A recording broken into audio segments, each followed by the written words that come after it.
Kia ora, ko Jean Hay-Smith, tōku ingoa. I'm one of the teaching and research staff from the Rehabilitation Teaching and Research Unit at the University of Otago, Umporiki, Wellington. And this is a short video about our core paper, Rehabilitation 701, Rehabilitation Principles. We hope it gives you a little bit of a flavour about what to expect when you enrol in this paper. Now, I'm joined by Drs. Rochelle Martin and Hem Devon, who also teach this paper. And I'm going to ask Hem to begin by giving us a really brief overview of what we cover in Rehabilitation 701. Kia ora, Jean.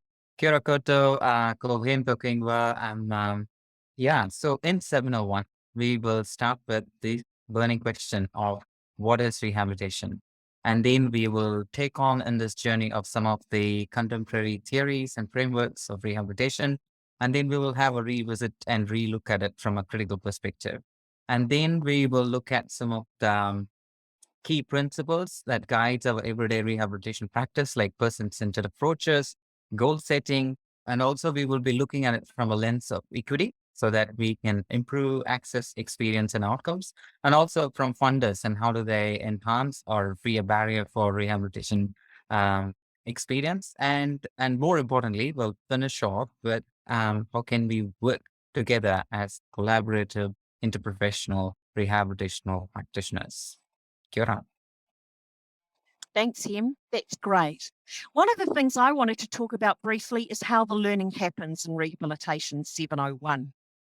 So the absolute best bit, we're told, and is certainly true for us as teachers, is the evening group Zooms where we get together to discuss the topic of the week. And this is where you get to apply the learning that you've done before the Zoom. And so we provide an online learning platform, it's called Moodle, where you access recommended readings, you watch pre-recorded brief lectures, you might find links to podcasts or other learning materials. So we provide core resources for every topic and then a wider range of recommended ones too. So all that's available online and you do it when and where it suits you. When we get together as a class on Zoom, it's all about discussion and interaction and learning from each other and being challenged by the perspectives that other people bring. We often use breakout rooms on Zoom, so that puts you into even smaller groups for deeper, in-depth discussion. Group Zooms are where we learn with, from, and about each other.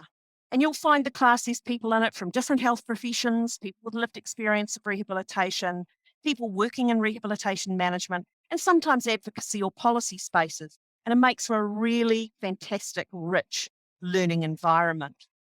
One of the things we're really focused on is this link between your learning and your work or your particular interests from your rehabilitation context. So Rochelle, would you like to tell us a little bit more about that? Yeah, thanks, Jean. This is an aspect of the course that people regularly provide feedback about as being something of real value. And it's really, the main links are done through the assignments, but also through the learning and discussions and the readings. People talk, so the assignments are set up where you can choose the specific focus of your assignments, which means that students are able to make the learning highly relevant. This contributes to the whole experience being much more engaging and less burdensome and hopefully more fun. It also means that people aren't sort of spread cognitively between work and study. So often the two are working together so that it's not quite so burdensome for people. People talk about the fact that they can then feel more confident having conversations and discussions with colleagues. They feel more able to share their ideas, advocate for service improvement or evidence-based practice improvements within their teams and organisations. And that's a real bonus for people that they get out of the course. And the final thing is that people talk about the links between their own personal professional development and career pathway goals, and that the assignments often directly feed into those. And so that people talk about feeling more energized and re-inspired in their own sort of work, whether that's clinical practice or policy space, whatever.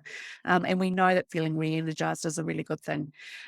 So this is people often come back to us and say, I used my assignment, I'm still using it, or I've made a recommendation to a funder based on this assignment. And that's really encouraging for us as well. Thank you, Rochelle. So we look forward to welcoming you to our 701 learning community if you choose to enrol with us. You can find out more about enrolment on our RTRU website, or you can email us at rtru@otago.ac.nz. Ka kite. See ya. Kita. Buenas.